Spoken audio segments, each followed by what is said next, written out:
મારું નામ રોહન છે. મને ખબર નહોતી કે એક દિવસ મારું ભાગ્ય મને કઈ દિશામાં લઈ જશે. દુબઈમાં રહેતી મહિલાઓ 15 વર્ષના નોકરોને રાખે છે અને કેમ તેમને વધારે પગાર આપતી હતી. એક યુવાન છોકરો જે ભારતથી ભાગી ગયો હતો અને દુબઈમાં નોકરી કરતો હતો, તેને મને બધું કહ્યું. આ છોકરાની વાત સાંભળ્યા પછી તમારા પણ હોશ ઉડી જશે. લોકો હંમેશા કન્યાઓને સારા નસીબના આશીર્વાદ આપે છે. આખરે છોકરાઓને સારા નસીબ માટે આશીર્વાદ કેમ નથી દેતા? છોકરાઓને પણ વધુ પ્રેમ, આદર અને આશીર્વાદની જરૂર હોય છે જેટલી છોકરીઓને હોય છે. બદસુરતીનો એક તાનો છોકરીના હૃદયને એટલો હર્ટ કરી શકે છે, તો પછી શું ક્યારેય કોઈ વિચારવાનો પ્રયત્ન કર્યો છે કે તે તાનું છોકરાઓના હૃદયને પણ હર્ટ કરી દે છે? મારો જન્મ થયો ત્યારથી મેં દરેક જગ્યાએ ગરીબી જોઈ હતી. મારા પપ્પા એકલા જ ઘરે કમાવાવાળા હતા અને બાકીના લોકો બેસીને ખાવાવાળા હતા.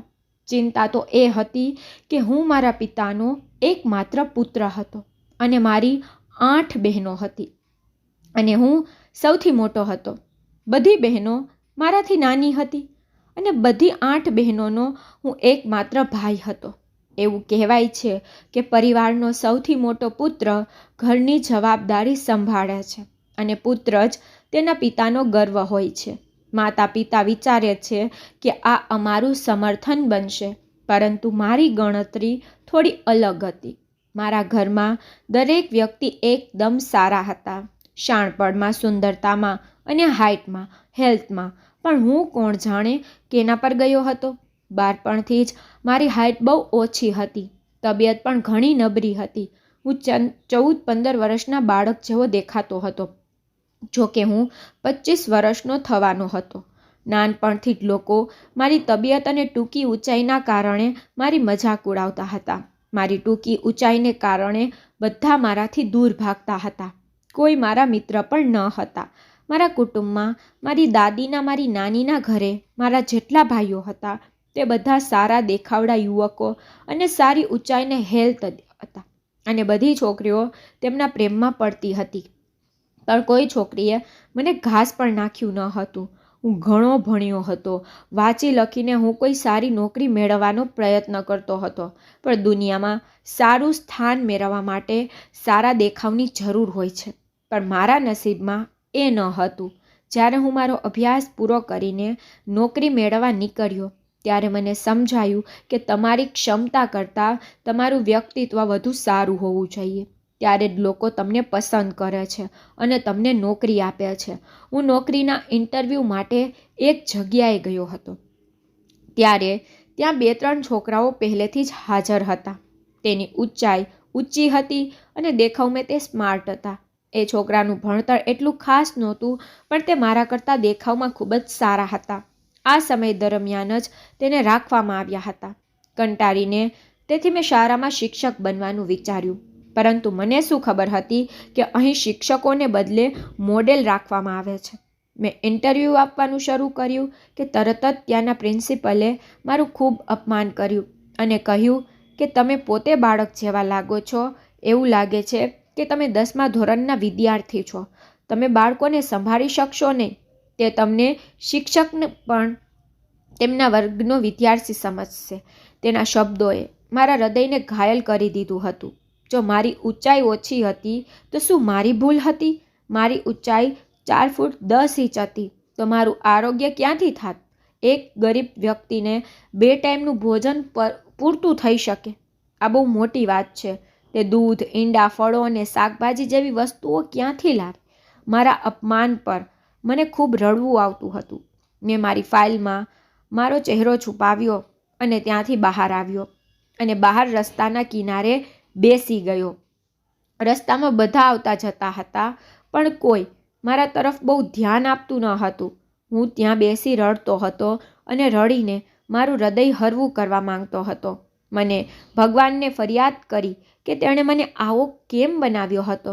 શું થયું હોત જો તેને મને અન્ય લોકોની જેમ સ્માર્ટ, મદદરૂપ, સારી હેલ્થ અને હાઇટમાં બનાવ્યો હોત તો મારું અપમાન તો ન થયું હોત. લોકો મને ગમે ત્યાં કોઈની સામે અપમાન કરતા હતા. જ્યારે હું મોં લટકાવીને ઘરે જતો અને તેમને ખબર પડી કે મને નોકરી નથી મળી તો તે લોકોનું મોં પણ લટકી જતું હતું અને તેની આંખોમાં આંસુ આવી જતા હતા, કારણ કે મારા પિતા પણ હવે વૃદ્ધ થઈ ગયા હતા. હું તેનો એકમાત્ર સહારો હતો. મારી શરમને કારણે હું મારા પિતા સાથે આંખનો સંપર્ક કરી શકતો નહીં. હું રસ્તા કિનારે બેસી આંખો પર હાથ રાખીને રડતો હતો અને મારા ભાગ્યને કોસતો હતો, જેણે મારા નસીબમાં માત્ર આંસુ લખ્યા હતા. લોકો કહે છે કે પુરુષ રડતો નથી, પણ લોકોને શું ખબર કે પુરુષને પણ દુઃખ થાય છે, તે પણ રડે છે જ્યારે તેનું નસીબ ખરાબ હોય છે, પરંતુ તે બધાની સામે રડતો નથી. તેથી હું પણ છુપાઈને રડતો હતો, જેથી મારી ઇજ્જત રહી જાય. હું લોકો સામે રડીને મારું વધુ અપમાન કરવા માંગતો ન હતો. જ્યારે હું ત્યાં બેસી મારી આંખોના આંસુ સાફ કરતો હતો ત્યારે મેં જોયું કે એક માણસ મારી તરફ આવ્યો. ખૂબ જ પ્રેમભર્યા શબ્દોમાં મારી નજીક આવીને પૂછ્યું, શું થયું દીકરા, તું કેમ રડે છે? કે શાળાના શિક્ષકે તને માર્યો છે કે કંઈક બીજું કાંઈ છે? કદાચ તેને લાગ્યું કે હું શાળામાં ભણતો બાળક છું. મોટાભાગના લોકો મને બાળક સમજતા હતા, કારણ કે મારી ઊંચાઈ એવી હતી. તેથી તેણે આવું કહ્યું ત્યારે હું ગુસ્સે થયો હતો અને ગુસ્સામાં બોલ્યો, હા, હું 9મા વર્ગમાં અભ્યાસ કરું છું અને શાળાના શિક્ષકે મને માર્યો છે, કારણ કે મારી પાસે ફી ભરવાના પૈસા નહોતા. આ વાત હતી. સાંભળ્યું. મેં મારી ફાઇલ ઉપાડી અને આગળ ચાલવા લાગ્યો. જે છે તે મને બાળક માને છે. શું હું એટલો બદસુરત છું કે તે બધા મને બાળક માને છે અને જેમના મનમાં જે આવે છે તે કહી જાય છે? આ માણસ તો મને કહી શક્યો હોત, શું થયું ભાઈ, કેમ ચિંતામાં બેઠા છો? તેથી તે સમયે હું ત્યાંથી ઊભો થઈને જતો હતો જ્યારે અચાનક તે માણસે મને બોલાવ્યો અને મારા પગલાં થંભી ગયા. તેણે વાત જ એવી કરી હતી કે હું તરત જ ઊભો રહી ગયો હતો. તેણે કહ્યું કે મારી પાસેથી પૈસા લે. તને કેટલા પૈસાની જરૂર છે? હું આપીશ. મેં ગુસ્સે થઈને કહ્યું કે હું શાળામાં ભણતો વિદ્યાર્થી છું, પણ તે સમજી ગયો કે મેં જે કહ્યું તે સાચું છે. હવે કદાચ માનવતાની નાતે તે મને મદદ કરવાનો પ્રયાસ કરી રહ્યો હતો. હું તેને કંઈક કહેવા માંગતો હતો, પરંતુ તેના બદલે મેં કહ્યું કે લગભગ 10,000ની જરૂર છે. મને ખબર નહોતી કે મારા મોઢામાંથી આ બધું કેવી રીતે નીકળી ગયું, પણ તે માણસે તરત જ ખિસ્સામાંથી પર્સ કાઢ્યું અને તેણે તેના પર્સમાંથી 10,000 રૂપિયા કાઢીને મારા હાથ પર મૂક્યા હતા અને કહેવા લાગ્યો, મારું ઘર અહીંથી થોડું દૂર છે. હું અહીંથી પસાર થઈ રહ્યો હતો. જ્યારે મેં તને રડતા જોયો ત્યારે વિચાર્યું કે પૂછું કે કેમ રડે છે. જ્યારે પણ તને મદદની જરૂર હોય ત્યારે તું મને કહેજે. તે બસ આ વાત કહીને જતો રહ્યો અને હું શરમ અનુભવતો હતો. આ કારણે હું ઉપર જોઈ શકતો ન હતો. તે વ્યક્તિ મને મદદ કરી રહ્યો હતો કારણ કે તેને વિચાર્યું કે હું અહીં એક વિદ્યાર્થી છું અને હું મુશ્કેલીમાં હતો, કારણ કે મારી પાસે ફીના પૈસા ન હતા. જો તેને ખબર પડી હોત કે હું એક 25 વર્ષનો છોકરો છું જે અભ્યાસ પૂરો કર્યા પછી નોકરીની શોધમાં ફરે છે, તો ચોક્કસ તેનું વર્તન મારી સાથે અલગ હોત. જ્યારે હું પૈસા લઈને ઘરે ગયો તો મામા ખૂબ જ ખુશ થઈ ગઈ અને ઝડપથી ઘરે રસોઈ બનાવવા માટે કેટલીક વસ્તુઓ લેવા ગઈ હતી. મને ખૂબ જ ખરાબ લાગી રહ્યું હતું કે મેં ખોટી રીતે કોઈની મદદ લીધી છે. બીજે દિવસે એ જ માણસ મને રસ્તાએ ફરી મળ્યો હતો. તેને જોયા પછી મારું હૃદયમાં થોડું થયું કે હું તેને સાચું કહું, પરંતુ સાચું કીધા પછી તેના વર્તન વિશે વિચારીને મેં મારા હૃદયમાંથી આ ઈરાદો દૂર કર્યો હતો. તેણે મારી તરફ જોયું અને કહ્યું, છોકરા, જો તું નોકરી શોધી રહ્યો છે તો હું તને નોકરી અપાવી શકું છું. હું જાણું છું કે તું લાચાર છોકરો છે અને તારે નોકરીની જરૂર છે. આ સાંભળી મેં ચોંકીને તેની સામે જોયું અને આશ્ચર્ય સાથે તેની નજીક ગયો અને કહેવા લાગ્યો, આનો અર્થ એ કે તમે જાણો છો કે હું આ શાળાનો વિદ્યાર્થી નથી? તે ખૂબ જ આશ્ચર્યથી કહેવા લાગ્યો, હા, હું સમજી ગયો હતો, કારણ કે તમારા ખંભા પર સ્કૂલ બેગ નહોતું, પણ તમારા હાથમાં ઇન્ટરવ્યૂની ફાઇલ હતી. મેં તેને શોક થઈ અને પૂછ્યું, બધી ખબર હોવા છતાં તમે મારી મદદ કેમ કરી? તો તેણે કહ્યું, ગઈકાલે હું તમારા માટે ઉપયોગી થયો હતો, તો કદાચ તમે પણ ભવિષ્યમાં મારા માટે ઉપયોગી થઈ શકો છો. મેં કહ્યું, તમારો મતલબ શું છે? હું તમને કેવી રીતે કામ આવી શકું? તો તેણે કહેવાનું શરૂ કર્યું, મતલબ બાજુ પર રાખ. મને કે તને નોકરી શોધી રહ્યો છે કે નહીં? મેં કહ્યું, હા, હું કંઈ પણ કામ કરવા તૈયાર છું. તમે મને જે પણ કામ આપો હું એ કરીશ. તે વ્યક્તિ કહેવા લાગ્યો કે મારું નામ અનૂપ છે અને હું ઓટો રિક્ષા ચાલક છું. મારો એક મિત્ર છે, તેણે મને કહ્યું કે દુબઈમાં કામ કરવા માટે છોકરાઓની જરૂર છે. રિક્ષાની કમાણીથી મારો પરિવાર સારી રીતે ચાલી રહ્યો છે, પરંતુ મારી પાસે રિક્ષા ખરીદી કરવા માટે પૂરતા પૈસા જરૂરી છે. તારી પાસે કદાચ તમારી પોતાની રિક્ષા ખરીદવા માટે પણ પૈસા નહીં હોય. તેથી મેં વિચાર્યું કે મારે તને દુબઈની આ નોકરી વિશે જણાવવું જોઈએ. મારો મિત્ર તને તેની સાથે લઈ જશે અને ત્યાં તને નોકરી પણ અપાવશે અને તે તારા પ્રવાસ ખર્ચની જવાબદારી પણ ઉઠાવશે. તે માણસ પાસેથી આ સાંભળ્યા પછી હું બહુ ખુશ થઈ ગયો. તેને કહ્યું, પણ એક શરત છે. મેં ખુશીથી પૂછ્યું કે કેવી શરત છે? હું મનમાં વિચારવા લાગ્યો કે મને આ રીતે બેસીને જ જો દુબઈ જવાનો મોકો મળી રહ્યો છે તો કોઈ પાગલ વ્યક્તિ જ ના પાડી શકે છે. ભારતમાં રહેતા મોટાભાગના લોકો વિદેશ જઈને નોકરી કરવા ઈચ્છે છે. મારો પણ આ ઈરાદો હતો, કારણ કે મેં જોયું હતું કે અમારા આખા સંબંધના બધા છોકરાઓ વિદેશમાં નોકરી કરવા ગયા હતા. તે બધા ઘણા અમીર બની ગયા છે અને તેમના પરિવારો પણ ભારતમાં સારું જીવન જીવી રહ્યા છે. 2-3 વાર મેં મારા પપ્પાને વિદેશ કામ કરવા જવા વિશે પૂછ્યું હતું. તેથી તેણે મને કહ્યું કે દીકરા, બહાર જવા માટે ઘણા પૈસા જોઈએ છે અને અમારી પાસે ઘરે ખાવાના પૈસા નથી. આ સંજોગોમાં તને બહાર મોકલવા માટે અમે પૈસા કેવી રીતે ભેગા કરીશું? મને ખબર નહોતી કે એક દિવસ મારું ભાગ્ય અચાનક મને દુબઈ જવાની ઓફર કરશે. પરંતુ તે માણસે મને જે શરત કીધી હતી તે સાંભળીને મારા પગ નીચેથી જમીન નીકળી ગઈ હતી. એ શરત જ એવી હતી કે એ સાંભળીને મેં તરત જ કહ્યું કે ના ભાઈ, હું ક્યારેય આવી શરતનો સ્વીકાર નહીં કરી શકું જે મારા માટે બરાબર નથી. તે વ્યક્તિની શરત હતી કે મારે મારી ઓળખ છુપાવવી પડશે. જ્યારે મેં તેનો અર્થ પૂછ્યો તે તેણે કહ્યું કે તું દુબઈ જઈને સારી કમાણી કરી શકીશ, જેનાથી તારું જીવન બદલાઈ જશે અને તારા ઘરની સ્થિતિ પણ ઘણી સારી થઈ જશે. પણ તું ત્યાં જઈને તારી ઉંમર 15 વર્ષ જણાવ તો, પણ કોઈને આ વાત ખબર ના પડે કે તારી ઉંમર 25 વર્ષ છે અને તું એક પુખ્ત છોકરો છો. નહીંતર તને ત્યાં નોકરી નહીં મળે. પરંતુ જો તું પોતાને 15 વર્ષનો છોકરો કહીશ તો ત્યાં તને એવી અદ્ભુત નોકરી મળશે જે તારા ઘરના લોકોને સુખી જીવન આપશે.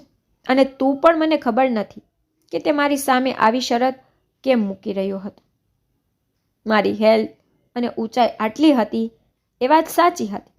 હું ખરેખર 14-15 વર્ષના છોકરા જેવો જ દેખાતો હતો. પરંતુ આ પણ મુદ્દો હતો. આટલા નાના છોકરાને કોણ નોકરી આપી શકે? મેં કહ્યું, મને વિચારવા માટે થોડો સમય આપો. હું મારા પરિવારની પરવાનગી લીધા પછી જ જવાબ આપી શકું છું. એ પછી હું મારા ઘરે આવ્યો હતો. મેં 2 દિવસનો સમય આપ્યો હતો કે હું 2 દિવસ પછી મારો નિર્ણય તમને જણાવીશ. પરંતુ અહીં ભારતમાં મારું કોઈ ભવિષ્ય ન હતું. મારાથી નાની એક બહેન 23 વર્ષની હતી અને બીજી બહેન 22 વર્ષની હતી. મારે તેમના લગ્ન પણ કરવાના હતા. બધી બહેનોના લગ્નની જવાબદારી મારા માથે જ હતી.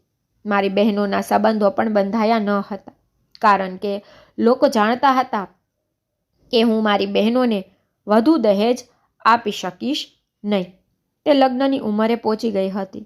હું મારી બહેનો કરતાં મોટો હતો, પરંતુ મારા લગ્નની બિલકુલ આશા નહોતી.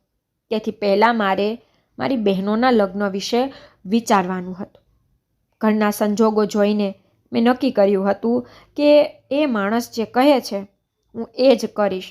અને સવારે મેં તે માણસને કહ્યું કે તમે જે કહેશો તે થશે. હું કામ કરવા તૈયાર છું. મારા ઘરમાં મેં ખોટું કહ્યું હતું કે એક સારી કંપનીએ મને દુબઈ બોલાવ્યો છે. હવે હું તેમને મારા કામ વિશે શું કહું, જ્યારે હું પોતે જાણતો નહોતો કે મારે ત્યાં શું કામ કરવાનું છે. હાલમાં થોડા દિવસો પછી હું દુબઈ જતો રહ્યો. તે માણસે કહ્યું કે મારો મિત્ર તને લેવા ત્યાં આવશે અને તે તને કામની તમામ વિગતો પણ જણાવશે.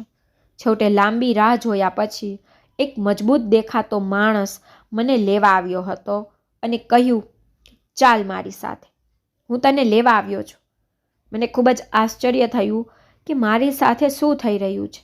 મને ખબર ન હતી કે મને કયા હેતુથી અહીં બોલાવવામાં આવ્યો હતો અને મારામાં એ માણસને પૂછવાની હિંમત ન હતી, કારણ કે તે ખૂબ જ ગંભીર વ્યક્તિ જેવો દેખાતો હતો. એ માણસે મને મોટી કારમાં બેસવાનું કહ્યું. હું કારમાં બેઠો અને લગભગ 1 કલાકની મુસાફરી પછી તેણે એક મોટા બંગલાની સામે કાર રોકી અને મારા હાથ પર એક ID કાર્ડ મૂક્યું અને કહ્યું, તું અંદર જા અને આ બતાવજે. આ પ્રમાણે તારી ઉંમર 15 વર્ષ છે અને તારું નામ મોહિત છે. અને સાવચેત રહે, જો તે તારું અસલી નામ બીજા કોઈને કહેવાની કોશિશ કરી તો અહીંના લોકો તને આખી જિંદગી જેલમાં પૂરી દેશે, ચક્કી પીસવા માટે. તેમના આ ડરામણા શબ્દો સાંભળીને હું ચોંકી ગયો હતો અને મને ડર લાગવા લાગ્યો હતો, કારણ કે તે મારા માટે અજાણ્યો દેશ હતો અને અહીં મારી નજીકનું કોઈ ન હતું. તેથી જ હું કંઈ બોલ્યો નહીં અને ખબર નથી કેમ મને એવું લાગવા લાગ્યું કે જાણે હું કોઈ પ્રકારની જેલમાં છું. તે મને પોતાની સાથે લઈને ઘરની અંદર આવ્યો હતો. આ દુબઈના એક શેખનું ઘર હતું, જેની પત્ની સુંદર કપડાં પહેરીને મારી સામે આવી અને મને માથાથી પગ સુધી જોવા લાગી. મને આ સ્ત્રીથી ડર લાગતો હતો. જો જોવામાં આવે તો તે મારા કરતાં ઘણા વર્ષ મોટી હશે, લગભગ 35 વર્ષની હશે, પરંતુ તે સમયે મારી થોડી એક્ટિંગ કરવાની હતી, જેથી તેને લાગ્યું કે હું 15 વર્ષનો નાબાલિગ બાળક છું. એ માણસ જતાં જતાં મને કહીને ગયો હતો, હવે તારે અહીં જ રહેવાનું છે. બસ તારું કામ એ છે કે માલકીનનું આખું ઘર સાફ કરવાનું છે અને માલકીનનું ધ્યાન રાખવાનું છે અને માલિક જે કહે તે જ કરવાનું છે.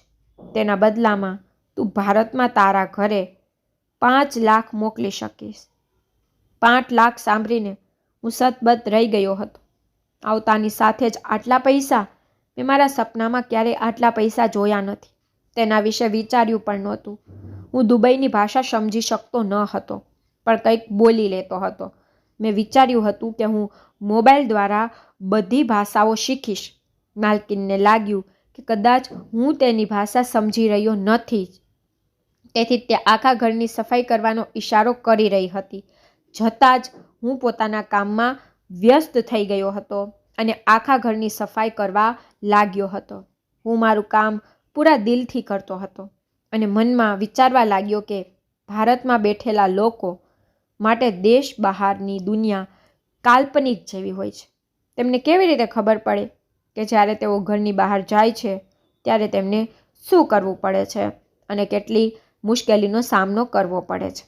હવે હું આટલું ભણેલો હોવા છતાં પણ અહીં નોકર તરીકે જ રહી ગયો. અત્યારે મને સારા પૈસા મળતા હતા. આ પછી તે મહિલાએ મને સ્ટોરરૂમ સાફ કરવાનું કહ્યું હતું. તે શેખની પત્ની એટલે કે મારી માલકીન ખૂબ જ સુંદર સ્ત્રી હતી. તે 35 વર્ષની હોવા છતાં બિલકુલ 20 વર્ષની યુવતી જેવી દેખાતી હતી. આ વાત મને પછી જાણવા મળી કે તેનો પતિ મહિનામાં માત્ર 1 દિવસ માટે તેની પાસે આવે છે, કારણ કે તે તેના પતિની 4થી પત્ની હતી. શેખ લોકો તો કેટલા લગ્ન કરે છે, પરંતુ મને મારી માલકીનની ક્રિયાઓ ખૂબ જ વિચિત્ર લાગતી હતી, કારણ કે સામાન્ય દિવસોમાં તે ખૂબ જ સુંદર પોશાક પહેરતી, પણ જે દિવસે તેનો પતિ આવતો હતો ત્યારે તે પોતાની હાલત વિચિત્ર બનાવતી હતી. તે સાદા કપડાં પહેરીને મેકઅપ વગર ઘરની આસપાસ ફરતી રહેતી. મને માલકીનનું આ વર્તન સમજમાં આવી રહ્યું ન હતું. મને ખબર નથી કે તે આવું કેમ કરે છે અને હું એ જ વિચારતો હતો કે તે આવું કેમ કરે છે. મારા સિવાય ઘરમાં બીજો કોઈ નોકર હાજર ન હતો, જેથી હું તેની પાસે આનું કારણ પૂછી શકું. જ્યારે પણ માલિક આવતો ત્યારે માલકીન પોતાના હાથે ભોજન તૈયાર કરતી હતી. એ જ રીતે મહિનાના 2 દિવસ મારે ભોજન બનાવવું પડતું ન હતું અને હું સંપૂર્ણપણે ફ્રી રહેતો હતો. માલિક સામે માલકીન મને ઓછું કામ આપતી હતી અને હું બહાર ફરવા પણ જતો રહેતો હતો. ત્યારે હું એક છોકરાને મળ્યો જેનું નામ સૌરભ હતું. સૌરભ 15 વર્ષનો છોકરો હતો. તે ખૂબ જ સરસ અને નિર્દોષ છોકરો હતો, જે મારી જેમ જ ભારતથી દુબઈ કામ કરવા અહીં આવ્યો હતો. તેના દ્વારા મને ખબર પડી કે આ સિદ્ધાંત છે કે અહીંની મહિલાઓ માત્ર 10 થી 15 વર્ષના છોકરાઓને જ કામ પર રાખે છે. આવું કેમ હતું એનો જવાબ સૌરભ મને આપી શક્યો નહીં, કારણ કે તેની પાસે પણ જવાબ ન હતો. તે મારો ખૂબ સારો મિત્ર બની ગયો હતો અને ક્યારેક અમે અમારી હૃદયની વાતો એકબીજા સાથે શેર કરતા હતા. મારી માલકીન મને બાળક માનતી હતી, તેથી જ ક્યારેક તે મારી પાસે તેનું માથું અને હાથ પગ દબાવતી હતી અને ક્યારેક તેની મસાજ પણ કરાવતી હતી. એક અજાણી સ્ત્રીને સ્પર્શ કરતી વખતે મને ખૂબ જ સંકોચ થયો હતો, પણ પછી મને મારી ઓળખ યાદ આવતી હતી અને હું કોણ છું, મારી ઓળખ અહીં કંઈક બીજી છે. અત્યાર સુધી તો બધું બરાબર ચાલી રહ્યું હતું અને હું પણ મારી નોકરીથી ખૂબ જ ખુશ અને નિશ્ચિંત હતો અને દર મહિને ઘરે પૈસા મોકલતો હતો. પણ થોડા દિવસો પછી મને ખબર પડી કે અહીંયા કંઈક ખોટું છે, કારણ કે માલકીન ક્યારેક મને સફેદ રંગની બેગ આપે છે અને મને કહે છે કે જાઓ અને આ બેગને નીચેના ફ્લેટ નંબર 5 પર દઈ આવો. મારી માલકીન તેની તૂટેલી ભાષામાં મને વસ્તુઓ સમજાવતી અને મેં પણ ક્યારેય વ્યક્ત કર્યું નહીં. હું તેની ભાષા સમજી શકું છું. મારે તે જાણવાની જરૂર હતી કે તે સફેદ રંગના બેગમાં શું હોય છે, પરંતુ તે સ્પષ્ટ બાબત છે કે હું મારી માલકીનને આ વિશે પૂછી શકું નહીં. એક દિવસ હું સૌરભને મળ્યો અને ખબર પડી કે તે પણ નીચેના ફ્લેટ નંબર 5માં કામ કરે છે. મેં તેને સફેદ રંગના બેગ વિશે પૂછ્યું કે તું એ જાણે છે કે આમાં શું હોય છે? પછી તે કહેવા લાગ્યો, અહીંની મોટાભાગની મહિલાઓ જ્યારે એકબીજાને ગુપ્ત સંદેશ મોકલે છે ત્યારે સફેદ બેગમાં પત્ર લખીને મોકલે છે. હું આશ્ચર્ય સાથે વિચારતો હતો કે મારી માલકીને સૌરભની માલકીનને કયો ગુપ્ત સંદેશ મોકલ્યો હશે. મેં સૌરભને પૂછ્યું કે ક્યારે તે આ ગુપ્ત મેસેજ વાંચ્યો છે, તો તે કહેવા લાગ્યો, હા, એકવાર મેં બેગ ખોલ્યું અને તેમાંથી પત્ર કાઢ્યો હતો અને તેને વાંચવા લાગ્યો, પણ જોયું કે તેના પર અરબી લખેલું હતું, તેથી હું કંઈ સમજી શક્યો નહીં. મેં તેને કહ્યું, આગલી વખતે તને તક મળે ત્યારે તે પત્રનો ફોટો લઈ લેજે. આ સાંભળી સૌરભ માની ગયો અને હું મારી માલકીનના ઘરે પાછો આવ્યો હતો. જ્યારે મારી માલકીને મને પગાર આપ્યો ત્યારે મારી ખુશીનો કોઈ પાર ન હતો. મેં પહેલું કામ એ કર્યું કે પૈસા ભારત મોકલ્યા હતા. પૈસા મોકલ્યા પછી બીજા દિવસે માલકીને મને તેની પાસે બોલાવ્યો અને મને તેના પગ દબાવવા માટે કહ્યું. મારા પગ ખૂબ દુખે છે. પછી હું પગ દબાવવા લાગ્યો. પછી થોડીવાર પછી માલકીન કહેવા લાગી, મારી કમરની માલિશ કરો, કમરમાં પણ દુખાવો થઈ રહ્યો છે. માલકીને મને તેની પાસે કમરની માલિશ કરાવી હતી, પણ મારી ઓળખ અલગ હોવાને કારણે હું કંઈ કરી શક્યો નહીં. તેથી મેં મારી નજર નીચી કરી અને તેની માલિશ કરી. માલકીનની મસાજ કરતાં કરતાં મને લગભગ અડધી કલાક થઈ ગઈ હતી. ત્યારે તેને મને ત્યાંથી જવાનું કહ્યું હતું. હું ઊંડી શ્વાસ લઈ ઊભો થયો કે માલકીનને મારા પર દયા આવી. જ્યારે તે સારી રીતે તૈયાર થઈ ત્યારે તે મને કહ્યું કે તે બહાર જઈ રહી છે અને હું ઘરની કાળજી રાખું. મેં વિચાર્યું કે ખબર નહીં માલકીનને પાછા ફરવામાં કેટલો સમય લાગશે. આ સમયે હું મારા મિત્ર સૌરભને મળવા જાઉં છું. કોઈ પણ રીતે તે ખૂબ દૂર રહેતો નથી. હું થોડા સમય બાદ ઘરની બહાર નીકળવા જતો હતો કે ત્યારે દરવાજો ખરાબ રીતે વાગવા લાગ્યો. હું ગભરાઈને ઊભો થયો અને જઈને દરવાજો ખોલ્યો તો સૌરભ મારી સામે ઊભો હતો. તેની હાલત ખૂબ જ ખરાબ હતી. તેના કપડાં ફાટી ગયા હતા અને તેના વાળ પણ ખરાબ રીતે વિખાયેલા હતા. તેનો શ્વાસ ખરાબ રીતે ફૂલેલો હતો. હું ઝડપથી તેને ઘરની અંદર લઈ આવ્યો. મેં તેને બેસવા કહ્યું અને પીવા માટે પાણી આપ્યું. થોડા સમય પછી તેની તબિયત થોડી સારી થઈ હતી. પાણી પીધા પછી તે મને કહેવા લાગ્યો, તું મને તારા કપડાં આપ. મેં તેને મારા કપડાં આપ્યા. તેણે તેના હાથ અને મોં ધોઈ તેના કપડાં બદલ્યા અને બહાર જવા માટે તૈયાર થયો. મેં આશ્ચર્ય સાથે પૂછ્યું, સૌરભ, તે તારી સ્થિતિ કેવી કરી દીધી છે? તારી સાથે શું થયું હતું અને તું હવે ક્યાં જઈ રહ્યો છે? તે ઉતાવળમાં હતો. તેને કહ્યું કે દુબઈની સ્ત્રી હવે મને સમજાઈ ગઈ છે કે દુબઈની મહિલાઓ આપણા જેવા નાના બાળકોને કામ માટે કેમ રાખે છે. હું તેમની વાસ્તવિકતા જાણી ગયો છું, પણ હવે હું અહીં વધારે રહી શકતો નથી. હું અહીંથી જાઉં છું. મારે અહીં રહેવું નથી. તે છટાદાર બોલી રહ્યો હતો અને તેની આંખોમાં પણ આંસુ હતા. મેં તેને જવાનું કારણ પૂછવાની ઘણી કોશિશ કરી, પણ તેણે મને કશું કહ્યું નહીં. પણ તેના જતા સમયે મેં તેને મારો નંબર આપ્યો હતો. મેં તેને કહ્યું કે જ્યારે હું 2-3 મહિના પછી ભારત પાછો જાઉં તો તું મારી સાથે વાત કરી શકે છે. તે એટલો ડરેલો હતો કે નંબર ખિસ્સામાં નાખીને જતો રહ્યો.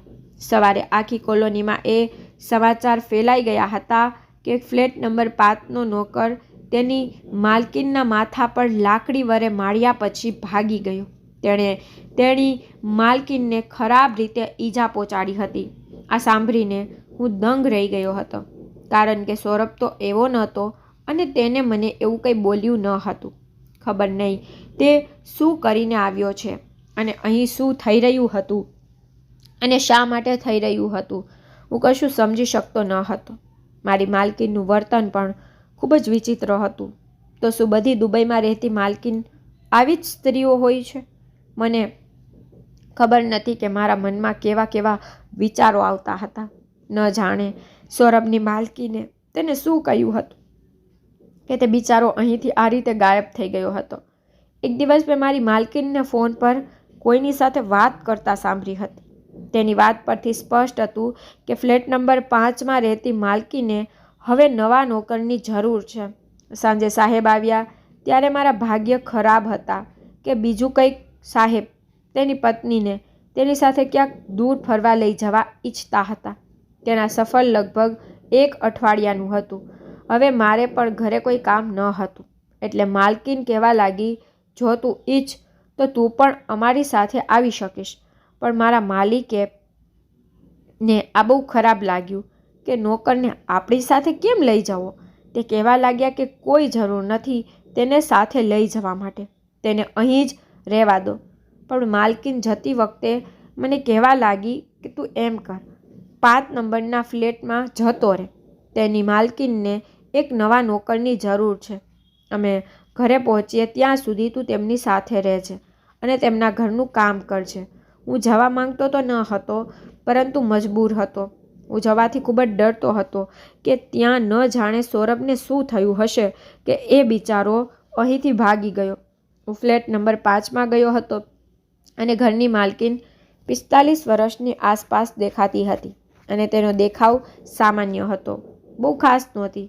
તે મહિલાએ મને જોતાની સાથે જ કહેવાનું શરૂ કર્યું, આજે તું મારો મહેમાન છે. આજનો દિવસ મારા માટે ખૂબ જ ખાસ રહેવાનો છે. કાલથી તું કામ શરૂ કરી દે. આજે તારી મારી સાથે સમય વિતાવવાનો છે. હું ડરી ગયો અને તેમના માટે ભોજન કાઢવા લાગ્યો. તે ખૂબ જ વિચિત્ર પ્રકારની સ્ત્રી હતી. મેં અત્યાર સુધી દુબઈમાં રહેતી તમામ મહિલાઓને જોઈ છે. તે તમામ વિચિત્ર આદતો ધરાવતી સ્ત્રીઓ હતી. ખબર નહીં તેની કેવા પ્રકારની વિચિત્ર પ્રવૃત્તિ હતી, પરંતુ ફ્લેટ નંબર 5ના માલકીનને જોયા પછી હું ખૂબ જ અસ્વસ્થતા અનુભવવા લાગ્યો હતો. મને ખબર નથી કે કેમ કે મેં તેને જોતાં જ મને સમજાયું કે કંઈક ખોટું છે. ચોક્કસપણે કંઈક ને કંઈક ગડબડ છે. જમતી વખતે તે મહિલા ખૂબ જ વિચિત્ર હરકત કરતી હતી. તેને મને તેની પાસે બેસવાનું કહ્યું તો મારે મજબૂરીથી તેની નજીકની ખુરશી પર બેસવાની ફરજ પડી. તેને ચમચીમાં ખોરાક લીધો અને મારી તરફ લંબાવા લાગી કે હું તને મારા હાથે ખવડાવીશ. મને ખૂબ જ આશ્ચર્ય થયું હતું અને મુશ્કેલીમાં મુકાઈ ગયો હતો. માત્ર આ મહિલાથી બચવાનો પ્રયાસ કરી રહ્યો હતો, પણ મારા માટે બચવાનો કોઈ રસ્તો ન હતો. તેથી જ મને તે મહિલાના હાથથી ભોજન ખાવાની ફરજ પડી હતી. નાસ્તો કર્યા પછી જ્યારે હું ટેબલ પર રાખેલા વાસણો લેવા જતો હતો ત્યારે તેણે મને અટકાવ્યો અને કહ્યું કે હું જાતે જ કરું છું, તું આજે બસ આરામ કર. મને અંદરથી ગૂંગળામણ થવા લાગી કે આ કેવી સ્ત્રી છે જે નોકરને આરામ કરવા કહે છે અને બધું કામ જાતે જ કરી રહી છે. બીજા દિવસે જ્યારે હું ઘરનું કામ કરવા ઈચ્છતો હતો ત્યારે પણ તેણે મને રોક્યો હતો. હવે મને આ સ્ત્રી પર પણ શંકા થવા લાગી કે શા માટે તે મને ઘરનું કામ કરવા દેતી નથી અને મને શા માટે તેના ઘરમાં બોલાવ્યો છે. સૌરભનો નંબર પણ મારી પાસે ન હતો, નહીંતર મેં તેને આ અંગે ફોન કરીને પૂછ્યું હોત કે તે ત્યાંથી કેમ ભાગી ગયો હતો.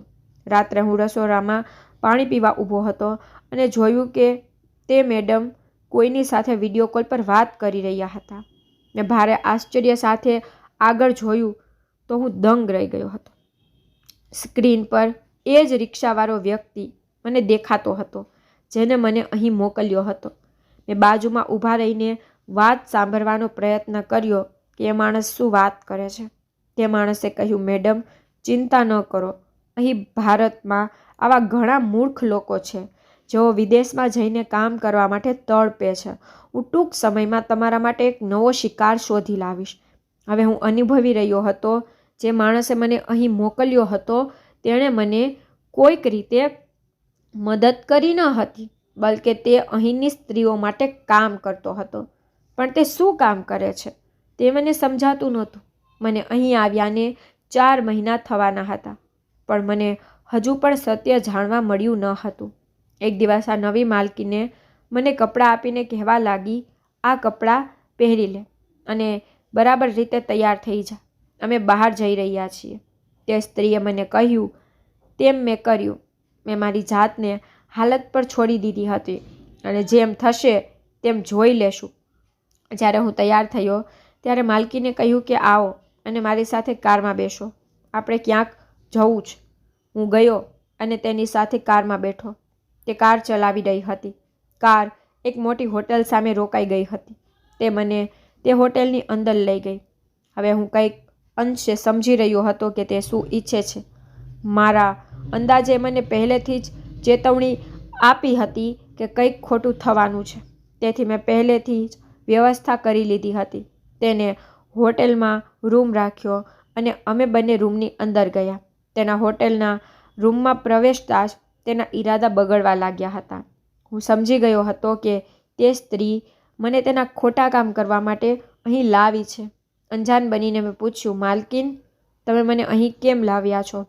તો તે કહેવા લાગી, તું હજી બાળક છે, તું સમજી શકતો નથી, હું કહું તેમ કર. મેં કહ્યું, હું તમારી વાત સારી રીતે સમજું છું, પરંતુ તે પહેલાં તમારે મારા કેટલાક પ્રશ્નોના જવાબ આપવા પડશે. તે કહેવા લાગી, ઠીક છે, પૂછો, શું પ્રશ્ન છે, તારે શું પૂછવું છે? પછી મેં તેને કહ્યું કે ફક્ત તમે જ ખોટા કામો કરો છો કે મારી માલકીન પણ એવી જ છે, અથવા દુબઈની તમામ મહિલાઓ સમાન જ છે જે લોકો સાથે છેતરપિંડી કરે છે અને તેનો ફાયદો ઉઠાવે છે. તે મારી વાત સાંભળીને હસવા લાગી હતી અને કહ્યું, તું મને ગમે તે કહી શકે છે, પરંતુ હું તારી કોઈ વાતનું ખરાબ લગાડીશ નહીં ત્યાં સુધી તું જે કહે છે તેના પ્રશ્નોનો જવાબ છે. તો હું તને કહેવા માંગુ છું કે આખી વાત શું છે. અમારા વિસ્તારમાં રહેતી તમામ મહિલાઓ કાં તો છૂટાછેડા લીધેલ છે અથવા તો તેમના પતિની બીજી કે ત્રીજી પત્ની છે. કેટલાક તેમના પતિ દ્વારા હેરાન કરવામાં આવે છે. દરેક વ્યક્તિ પાસે અઢળક પૈસા છે, કારણ કે અહીંના લોકો ખૂબ જ અમીર હોય છે, પરંતુ તેને પતિ નથી. તેની લાગણીઓ અને અહેસાસ બદલી મારા જેવો સ્ત્રીઓ લાચાર છે. તેની પાસે ખોટું કામ સિવાય બીજો કોઈ ચારો નથી હોતો. આ અપનાવવા સિવાય અમારી પાસે કોઈ વિકલ્પ નથી. અમે ભારતના એક માણસ સાથે વાત કરી છે. તેને અમારો એજન્ટ બનાવ્યો છે. તે અમારા માટે નાની ઉંમરના છોકરાઓની વ્યવસ્થા કરે છે અને તેને અમારા માટે 10 વર્ષથી 15 વર્ષના છોકરાઓની વ્યવસ્થા કરવા કહ્યું છે. જેટલા છોકરા તે મોકલશે તેટલા પૈસા તેને મળશે. અમે દુબઈની મહિલાઓ છોકરાઓને નોકરી પર રાખવાના બહાને અમે તેનો ફાયદો ઉઠાવીએ છીએ, જેમ હું આજે તારી સાથે અહીં કરવા માંગુ છું. મેં કહ્યું, સૌરભ સાથે તમે એવું શું કર્યું હતું જેના કારણે તેને ભાગવું પડ્યું? તે સ્ત્રી કહેવા લાગી, મને તે ખૂબ પસંદ હતો, પણ તેણે મારી સામે જોયું પણ નથી. તે મારી સામે ધ્યાનથી જોતો પણ નહીં. હું તેના માટે ખૂબ જ સારી તૈયાર થતી હતી. એક દિવસ જ્યારે મારી એક મિત્ર મારા ઘરે આવી ત્યારે તેને સૌરભ ખૂબ ગમ્યો હતો અને તેને કહ્યું કે તે સૌરભને તેના ઘરે લઈ જવા માંગે છે. આ બાબત વિશે સૌરભને ખબર પડી અને તેણે અમારા પીણામાં એન્સેપ્ટિક ભેળવી દીધું અને અહીંથી ભાગી ગયો. અને તું જાણે છે એ સ્ત્રી કોણ હતી જેને સૌરભ સાથે જબરદસ્તી કરી હતી? તે સ્ત્રી તારી માલકીન હતી. આ સાંભળીને હું ચોંકી ગયો હતો, જાણે આખું આકાશ મારા પર આવી ગયું હોય એવું લાગ્યું. હું સતબત થઈ ગયો હતો. મને યાદ આવ્યું કે જે દિવસે સૌરભ સાથે જે બન્યું તે દિવસે મારી માલકીન વહેલી સવારે તૈયાર થઈને ક્યાંક જતી રહી હતી અને સાંજે પાછી આવી હતી. હવે મને આખી વાત સમજાઈ ગઈ હતી. તે ઘણી વાતો કહી મને કહેવા લાગી, હવે તારી પાસે બચવાનો કોઈ રસ્તો નથી. તારે મારી શરત પૂરી કરવી પડશે, નહીંતર હું તને પોલીસને હવાલે કરી દઈશ અને તારા પર ચોરીનો ગુનો દાખલ કરીશ. તે પછી તું ક્યાંય પણ તારો ચહેરો બનાવી શકીશ નહીં. તારી જિંદગી જેલમાં સડીને વિતાવીશ. શું કરવું તે વિશે વિચારી લે. જો તું મારી વાત નહીં સાંભળે તો તને જીવનભર ભારતનો ચહેરો જોવા પણ નહીં મળે. તેણે સંપૂર્ણ યોજના કર્યા પછી જ મારી સાથે વાત કરી હતી. મારી પાસે પણ બીજો કોઈ વિકલ્પ બચ્યો ન હતો. હું કદાચ આ સ્ત્રીની વાતમાં આકર્ષાયો હોત, કારણ કે આ સ્ત્રી ખૂબ જ હોશિયાર હતી. જો હું 14 અથવા 15 વર્ષનો નિર્દોષ છોકરો હોત તો કદાચ તેને ખબર ન હતી કે હું 25 વર્ષનો છોકરો છું. મારું કદ નાનું છે, પણ હું મારી ઉંમર કરતાં વધુ જ્ઞાની છું. હું જેવો દેખાવ છું અંદરથી એવો નથી.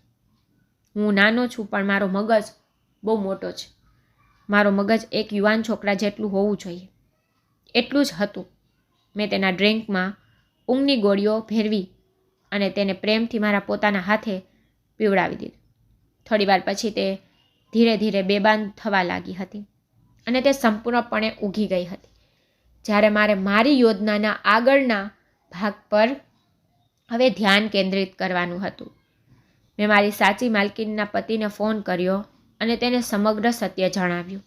અને આ મહિલાની તમામ વાતચીત મેં મારા મોબાઈલમાંથી રેકોર્ડ કરી લીધી હતી. મેં તમામ રેકોર્ડિંગ મારી માલકીનના પતિને સબૂત તરીકે મોકલી દીધું હતું. હવે જે કરવું હતું તેને જ કરવું હતું. મેં મારું કામ પૂરું કર્યું હતું. માલિકે પોલીસ પાસે દરોડો પડાવીને આ વિસ્તારમાં રહેતી તમામ મહિલાઓને પકડાવી દીધી, જે ઓછી ઉંમરના છોકરાઓને નોકર બનાવીને તેનો ઉપયોગ કરતી હતી. અને આ માલકીનની પોતાની પત્ની પણ મોજૂદ હતી, જે તેણે તલાક આપ્યો. તે નાના છોકરાઓનો ઇસ્તેમાલ એટલે કરતી હતી કારણ કે તેને ધમકાવીને પોતાના નિયંત્રણમાં રાખી શકે અને તેમનું કામ કરાવી શકે. મારા વિશે તેની ગેરસમજ એવી હતી કે હું નાનો બાળક હતો અને આ ગેરસમજ તેને ભારે પડી ગઈ હતી. આજે મારી ઉંમરે મને બચાવ્યો હતો. અગાઉ મેં વિચાર્યું હતું કે સૌરભની જેમ હું પણ અહીંથી ભારત પાછો ભાગી જાઉં છું, પરંતુ પછી મેં ફરીથી વિચાર્યું, આવા જ કોણ જાણે કેટલા નિર્દોષ છોકરાઓ ફસાઈ ગયા હશે. છેવટે કોઈએ હિંમત તો કરવી જોઈએ. તેથી મારી હિંમત રાખવી પડી અને તેનું પરિણામ મને મળ્યું હતું. માલિકે મને તેની સાથે કામ કરવા માટે રાખ્યો. તેમણે મને તેની કંપનીમાં નોકરી અપાવી હતી કારણ કે હું સારી રીતે ભણેલો હતો. અને ધીમે ધીમે મેં તેમના ફેક્ટરીમાં કામ કરવાનું શરૂ કર્યું. મેં મારા કામને એટલું સમર્થન આપવાનું શરૂ કર્યું કે હવે મારા બોસે મને તેમની કંપનીમાં સારી પોસ્ટ આપી છે અને હું દર મહિને લગભગ 10 લાખ મારા ઘરે મોકલું છું. મારા ઘરની પરિસ્થિતિ હવે સારી થઈ ગઈ. મેં વિચાર્યું કે હવે હું અહીં રહીશ અને મારા પરિવારનું ભવિષ્ય જોઈશ. એક વાત જે હું તમને મારી વાત દ્વારા કહેવા માંગુ છું કે આપણે વિચારીએ છીએ કે માત્ર સ્ત્રીઓ જ લાચાર છે, માત્ર આને જ સતાવણી કરવામાં આવે છે. આપણામાંના કોઈ વિચારતા નથી કે પુરુષોને પણ હેર્જ કરી શકાય છે, તેના પર પણ જુલ્મ થાય છે. જો આપણે આ સમજી શકીએ તો દુનિયામાં ઘણી બધી બુરાઈઓ આપોઆપ ખત્મ થઈ જશે. મેં અહીં દુબઈમાં રહીને ઘણા છોકરાઓને બચાવ્યા છે. એવા ઘણા છોકરાઓ છે જે આ મહિલાઓનો શિકાર બન્યા હતા, પરંતુ મેં મારાથી બનતા પ્રયત્નો કર્યા અને તે છોકરાઓને બચાવ્યા. જેને હું જાણતો હતો અને જેને હું જાણતો ન હતો તે બિચારા આ મુશ્કેલીમાં ફસાયેલા હશે. પણ વાંધો નહીં, હું લોકોને શક્ય તેટલી મદદ કરવા માંગુ છું અને મારા ઘરની પરિસ્થિતિ ઘણી સારી થઈ ગઈ છે. મારી બહેનો પણ પરિણીત છે. હવે મારો પરિવાર ઈચ્છે છે કે મારા લગ્ન થાય, પણ મારે ભારત જઈને લગ્ન કરવાના. તે જ મારે જોઈએ છે કે હું કોઈ છોકરી સાથે લગ્ન કરીને અહીં રહી જાઉં છું. હું મારા પરિવારને પણ થોડા દિવસો પછી અહીં બોલાવી લઈશ. હું અહીં ખૂબ જ ખુશ છું અને સારું જીવન જીવી રહ્યો છું. તો મિત્રો, આશા રાખું છું કે તમને મારી વાર્તા પસંદ આવી હશે.